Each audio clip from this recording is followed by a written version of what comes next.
Good morning students. इस video में हम बायोरिएक्टर्स के बारे में देखेंगे। हमारा ये जो लास्ट वीडियो होगा बायोटेक्नोलॉजी चैप्टर का, जो फर्स्ट जो चैप्टर है बायोटेक्नोलॉजी का, बायोटेक्नोलॉजी प्रिंसिपल्स एंड प्रोसेस, उसका ये हमारा सबसे लास्ट वीडियो है। और इससे पहले वाली वीडियो में आपने जाना था डिफरेंट टर्म्स के बारे में बायोटेक्नोलॉजी की में और उसकी प्रोसेस के बारे में। तो ये जो bioreactors, this is the last video और last topic of our chapter. तो हमारा आज टॉपिक है, क्या है? Bioreactors.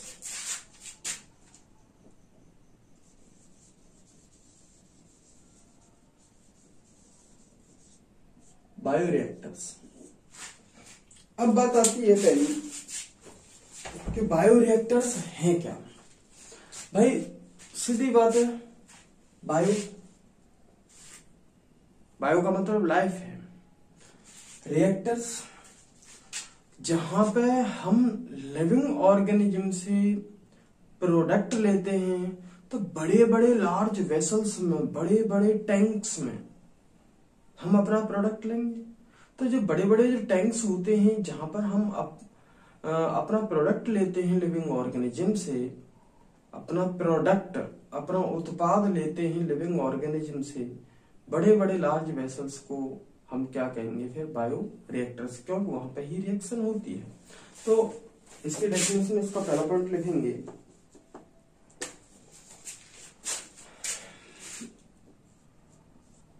Bio reactors are vessels of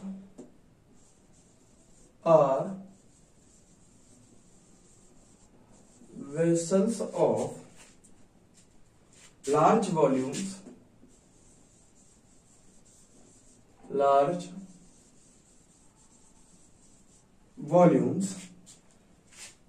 कितना?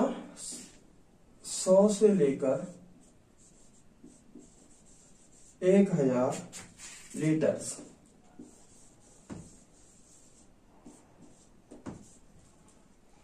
In which raw materials are biologically, in which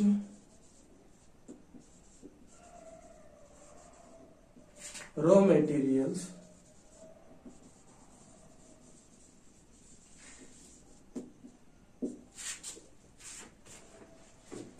are biologically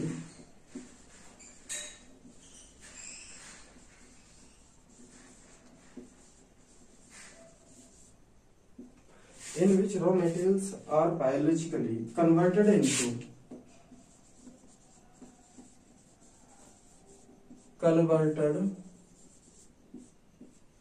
into specific products।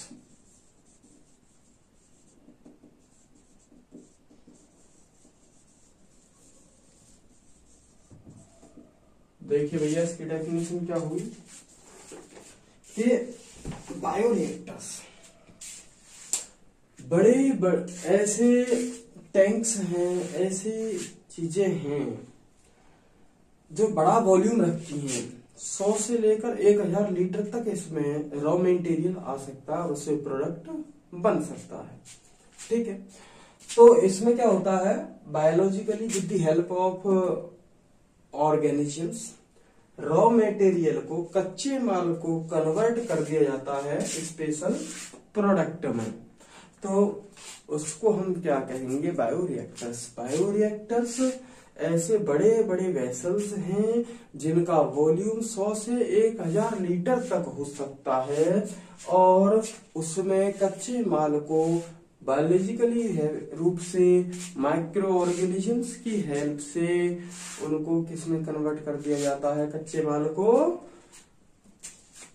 Specific product में convert कर दिया जाता है।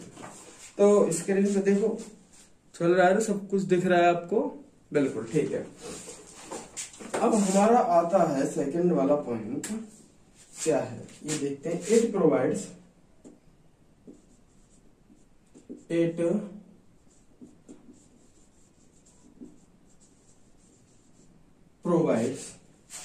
all the optimal conditions, all optimal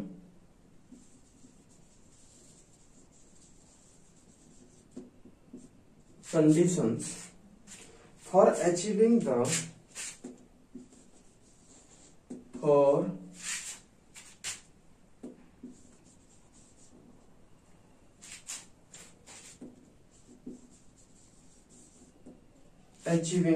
the desired product, the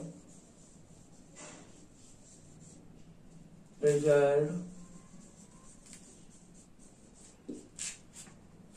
product by providing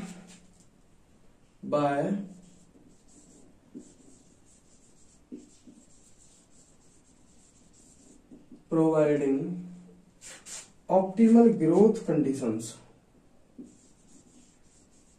optimal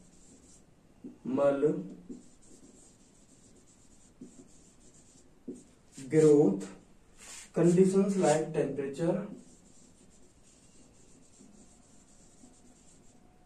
conditions like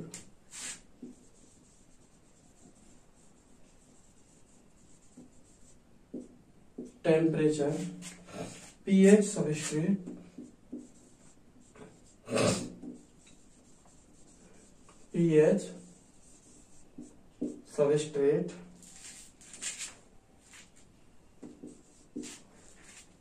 salts, vitamins,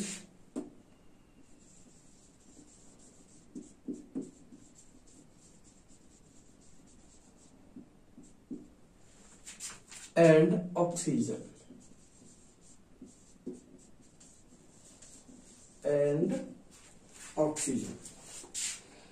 अब देखिए second वाला point हमारा क्या कहता है भैया कि बायोरिएक्टर्स सारी ऑप्टिमल कंडीशंस, सारी ऑप्टिमल का मतलब है सारी पर्याप्त परिस्थिति प्रोवाइड करता है, जो भी चाहिए हमें रिएक्शन के लिए, क्या क्या जहां, और वो सारी कंडीशंस कैसी होनी चाहिए कि जो हम अपने ऑर्गेनिज्म को जहां पर ढंग से ग्रोथ करा सकें और उनसे प्रोडक्ट ले सकें, यानी कि वो कच्चे माल को प्रोडक्ट में बदल सकें।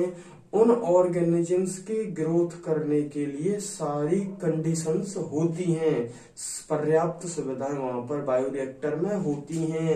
वैसे कौन कौन सी सुविधाएं हो सकती हैं? टेम्परेचर, ज्यादा टेम्परेचर नहीं होगा, नहीं तो हमारे ऑर्गेनिजम्स मर जाएंगे, माइक्रो ऑर्गेनिजम्स। अब ये माइक्रो ऑर्गेनिजम्स क्या भैया? बैक्टीरिया हो सकते हैं भाई, हम प्लाज्मिड को बैक्टीरिया में ही तो इस्तेमाल कर रहे थे।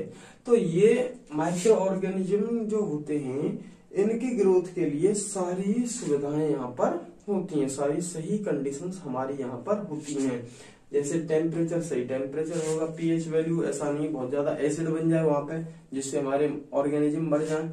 ऑप्टिमल टेम्परेचर होगा 6-7 पर टेम्परेचर, वो पीएच वैल्यू रखते हैं 6-7 पर। सबस्ट्रेट वहां पे पड़ा होगा, उसी को तो वो क्या प्रोडक्ट में बदलेंगे, कच्चा माल प्रेजेंट होगा वहां पे। सॉल्ट्स जो उसके लिए चाहिए, उसकी ग्रोथ करने के लिए सॉल्ट्स, विटामिन और ऑक्सीजन भी हमारे वहां पर प्रेजेंट होते हैं। कहाँ पर प्रेजेंट होते हैं? बायोरिएक्टर में प्रेजेंट होते हैं। ठीक है भैया, अच्छा जी। अब आता है नेक्स्ट वाला, stirred tank bioreactors.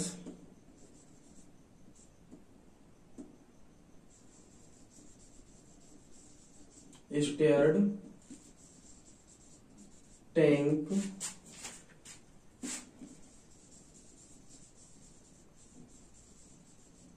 Bioreactors are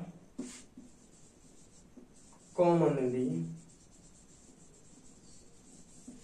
used bioreactors।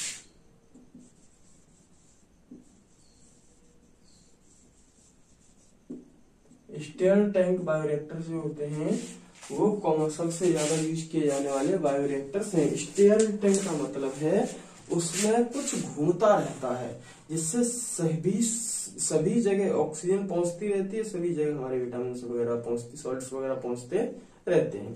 ये ऐसे बायोरिएक्टर्स हैं, स्टीयर्ड टैंक बायोरिएक्टर्स, जो सामान्यतः उपयोग किए जाते हैं। कौन कौन से, इनका डायग्राम देख लेते हैं हम।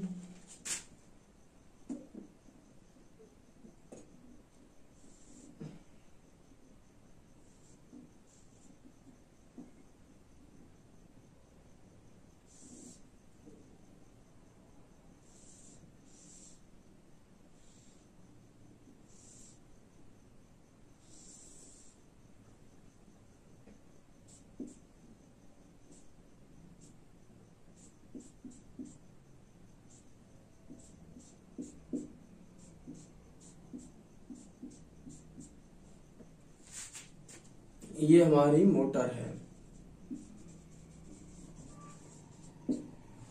और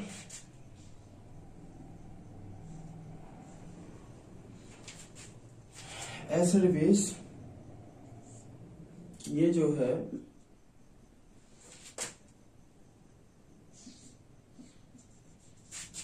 फोम ब्रेकर,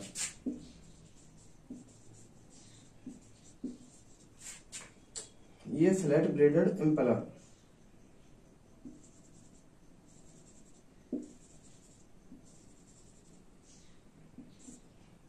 फ्लैट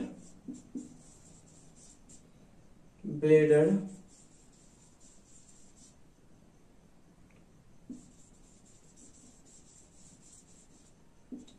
इम्पेलर।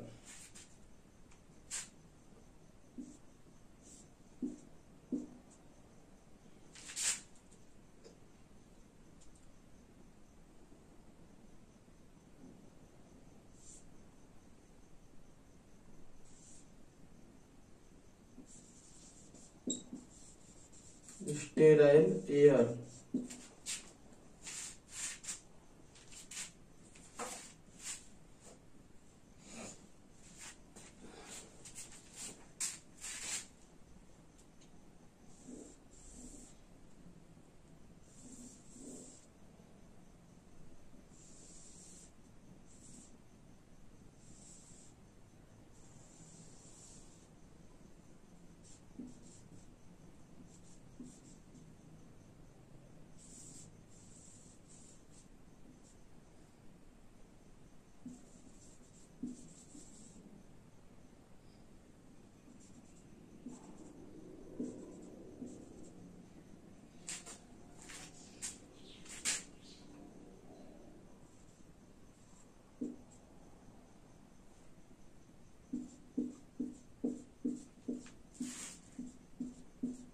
ये दो तरह के हमारे स्टीयर्ड टैंक बायोरिएक्टर्स होते हैं।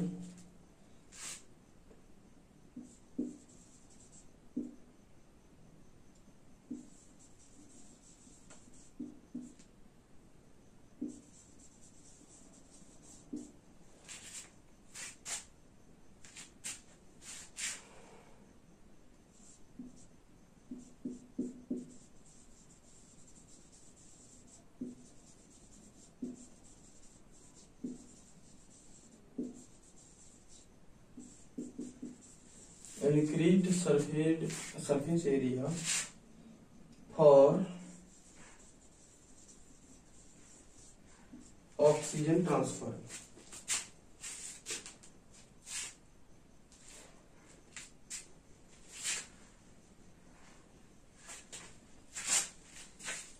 इसमें bubbles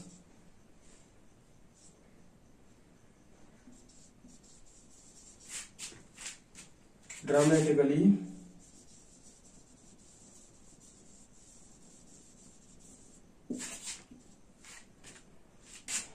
increased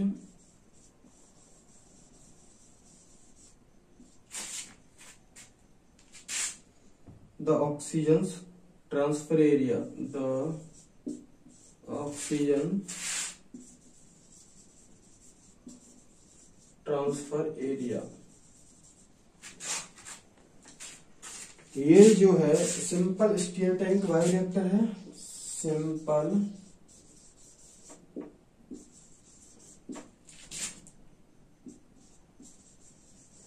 steered tank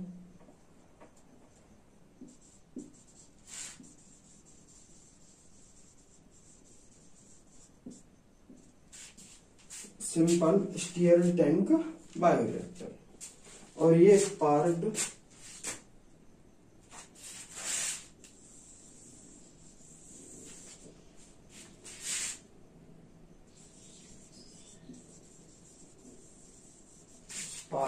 steered tank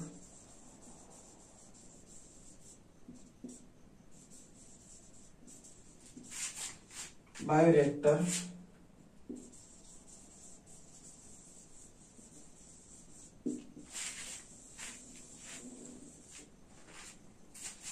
देखिए भाई,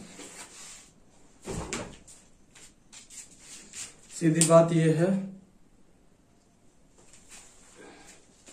दो तरह के सिंपल बायोरिएक्टर हमारे होते हैं। पहला है सिंपल स्टीयर टैंक बायोरिएक्टर, ये वाला ऐसा होगा। दूसरा वाला जो होगा स्पार्क्ड स्टीयर टैंक बायोरिएक्टर, ये वाला होगा।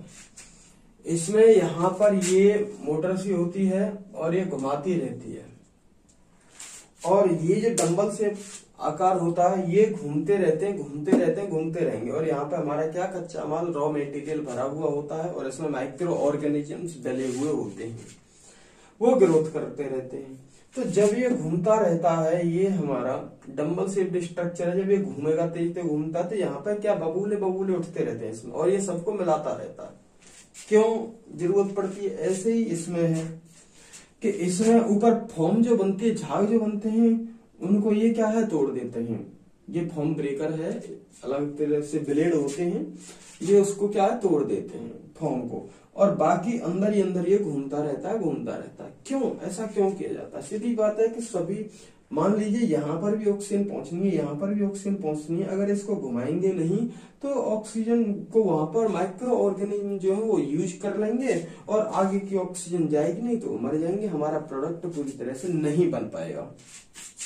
ठीक है, तो इनको घुमाने के लिए कंटिन्यूस क्वांटिटी में हमें ऑक्सीजन देनी पड़ती है, और इसमें भी ऐसे बबल्स बनने लगते हैं। ये बबल्स बन रहे हैं, गैस एंट्रेनमेंट, ये जो है गैस के बबूले जो हैं ये बनते रहते हैं। तो इससे घुमाते हुए क्या होता है कि जो हमारे माइक्रो ऑर्गेनिज्म हैं वो क्या दे रहे हैं, कार्बन डाइऑक्साइड दे रहे हैं रेस्पिरेशन में।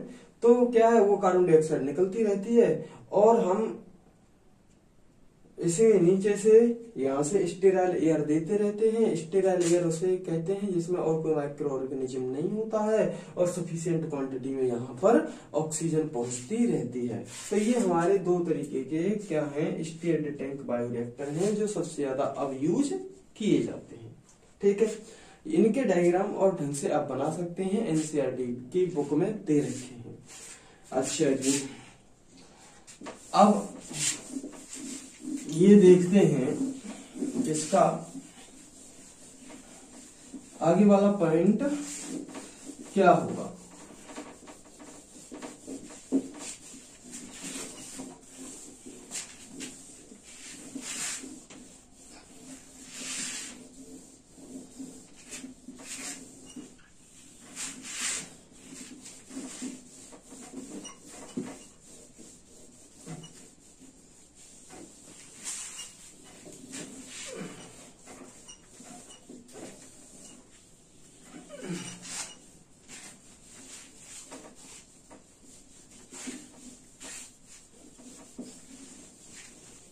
देखिए भैया, नेक्स्ट वाला पॉइंट ये है कि बायोरिएक्टर्स में क्या क्या चीजें होनी चाहिए।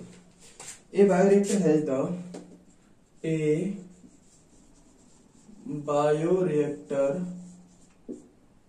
हैज द फॉलोइंग कंपोनेंट्स,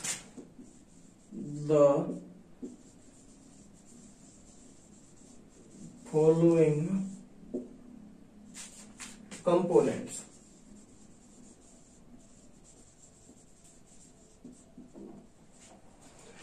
क्या क्या होना चाहिए? एन एजिटेटर सिस्टम, पहला वाला एन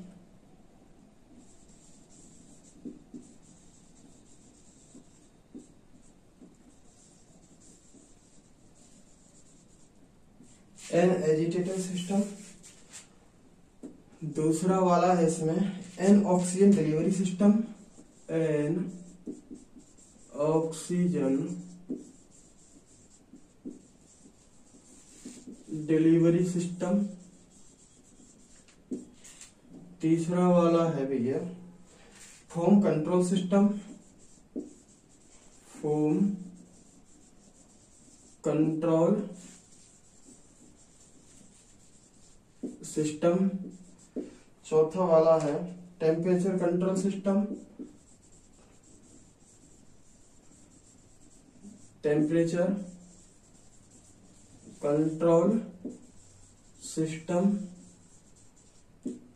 पांचवा वाला है भाई pH control system. Control system pH control system. Next वाला है छठवां वाला sampling ports.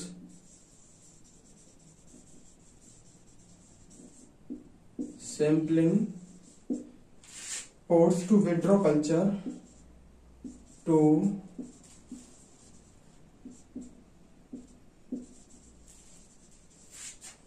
Withdraw cultures periodically.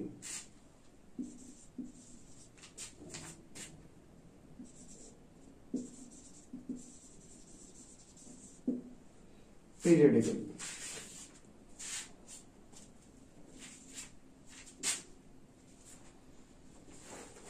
देखिए भाई एक बायोरिएक्टर में क्या क्या चीजें होनी चाहिए। सबसे पहली बात an agitator system. An agitator system का मतलब है उसमें कंटिन्यूअस कोई घुमाने वाला सिस्टम होना चाहिए जिससे वो घूमता रहे और क्या होता है कि हमारी फ्रेश एयर सभी जगह मिलती रहे और बेकार एयर वहां से निकलती रहे। बेकार एयर का मतलब है कि कार्बन डाइऑक्साइड ज्यादा हो जाती है तो वो निकलती रहे और ऑक्सीजन की क्वांटिटी बरकरार उसमें रहे। तो घुमाने वाला सिस्टम एजिटेटर सिस्टम होना चाहिए। दोनों में थे घुमाने वाला, उसमें नीचे डंबल जैसा ब्लेड लग रहा था, डंबल जैसा स्ट्रक्चर था और उसमें क्या है ब्लेड लग रहे थे, ठीक है, पत्ती सी लग रही थी जो घुमाने में हेल्प कर रही थी। An oxygen delivery system continuous quantity में ऑक्सीजन डिलीवर होने चाहिए। अगर ऑक्सीजन डिलीवर नहीं होगी तो क्या होगा भैया, वहां पर हमारे माइक्रो ऑर्गेनिजम्स जो है वो बेकार होने लगेंगे, खत्म होने लगेंगे। तो क्या है कि ऑक्सीजन डिलीवरी सिस्टम भी होना चाहिए। फोम कंट्रोल सिस्टम, अब ऊपर जो झाग बनते हैं भाई, कोई चीज घूम रही है तो ऊपर वो झाग बनेंगे उसमें, तो झाग को कंट्रोल करने वाला सिस्टम भी होना चाहिए, ठीक है, ये भाई होना चाहिए। अब बात आती है कि टेम्परेचर कंट्रोल सिस्टम। ऐसा नहीं है कि टेम्परेचर ज्यादा हो जाए, क्योंकि वो घूम रहा है तो वो गर्माहट देगा, टेम्परेचर ज्यादा नहीं होना चाहिए। अगर टेम्परेचर मान लीजिए 40 से ज्यादा चला गया तो क्या होगा, वहां पे हमारे माइक्रो ऑर्गेनिजम्स मरने लगेंगे। तो टेम्परेचर भी कंट्रोल में रहे। तो इस तरह वहां पर आसपास जो है पानी का सिस्टम लगाना पड़े, उसके आसपास के टेम्परेचर को वाटर जो एब्जॉर्ब करता रहे, या कुछ और भी हम कह सकते हैं। तो टेम्परेचर को कंट्रोल करने वाला भी सिस्टम हमारे बायोरिएक्टर में बहुत जरूरी है। पीएच कंट्रोल सिस्टम, पर पीएच को कंट्रोल करना चाहिए। ऐसा नहीं कि बहुत ज्यादा बेस बनता चला गया या फिर बहुत ज्यादा एसिड बन गया तो हमारे जो माइक्रो ऑर्गेनिज्म में काम नहीं करेंगे। सही क्वांटिटी में पीएच होना चाहिए। 6-7 लेवल पे पीएच होना चाहिए। 6-7 हो जाता, 8 हो जाता बस। अब आ जाता है sampling ports to withdraw cultures periodically. ऐसा भी होना चाहिए कि बीच में हम अपने सैंपल को ले सकें कि हमारा कैसा प्रोडक्ट बन रहा है, बीच में रोककर उसे हम अपना सैंपल भी ले सकें। ऐसा भी सिस्टम उसमें होना चाहिए कि साइड से कुछ प्रोडक्ट भी निकाल सकें। पता चला कि घुमाते गए प्रोडक्ट बन गया और बेकार होता चला गया, तो हमारा क्या है कि वहां पे सैंपलिंग पोर्ट्स ऐसा होना चाहिए जिसको हम सैंपल के तौर पर कुछ प्रोडक्ट को ले सकें। तो ऐसा सिस्टम भी होना चाहिए, यानी कि साइड से थोड़ा सा नल की टोंटी जैसा स्ट्रक्चर होना चाहिए। जैसे टोंटी को खोलो, प्रोडक्ट निकला हमने और बंद कर दिया, वो तो घूम ही रहा है और हम उसमें देख सकते हैं कि हमारा कैसा प्रोडक्ट बन रहा है और कहां तक कैसा प्रोडक्ट अब बन चुका है। तो ये हमारा भी सैंपल लेने के लिए भी हमें वो सैंपल लेने के लिए भी एक जगह होनी चाहिए, किसमें, बायो रिएक्टर में। ठीक है भैया, तो ये जो है हमारे बायो रिएक्टर्स थे। तो इसके बारे में जाना, ये हमारा लास्ट टॉपिक था। तो हमारा चैप्टर अब कंप्लीट हो चुका है। तो मिलते हैं आपको फिर नेक्स्ट चैप्टर में, नेक्स्ट वीडियो में। Thank you very much for watching this video. Thank you.